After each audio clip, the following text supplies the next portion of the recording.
एक बड़ा प्यारा सा गीत है। अभी बारात वाले जितने भाई उनकी तरफ से ये कहना होगा आज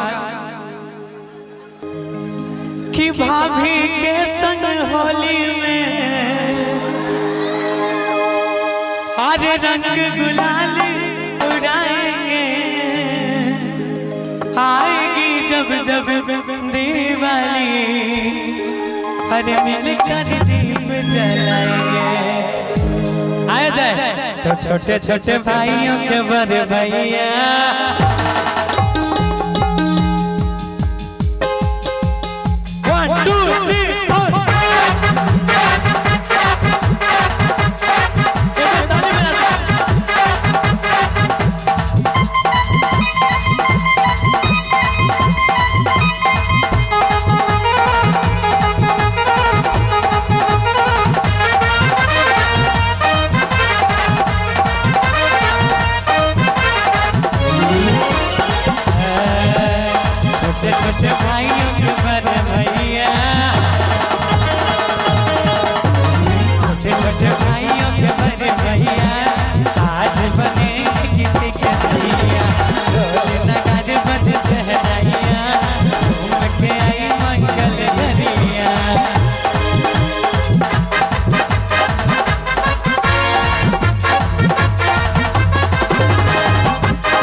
देखो कसवर भैया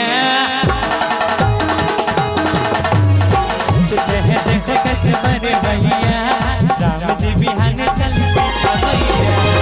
छोटे भाइयों के बड़े भैया आज बनेंगे किसी का सैया।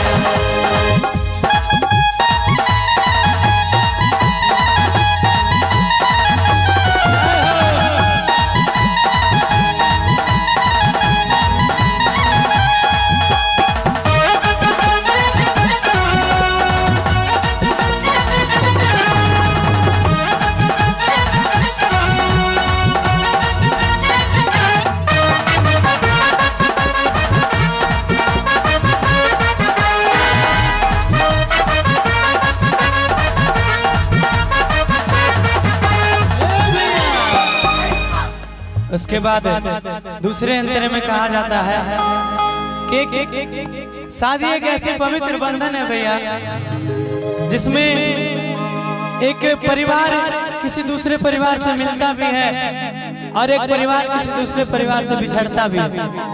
एक बेटी अपने पिता से बिछड़ती है मगर एक अपने नए जीवन साथी से मिलती है। तो एक लड़के का लाइन है यहाँ पे कि झिलमिल हो गई है अखियां और याद आई बचपन की घड़ियां, नए सफर में लग जाएंगी प्यार की निकात करिया।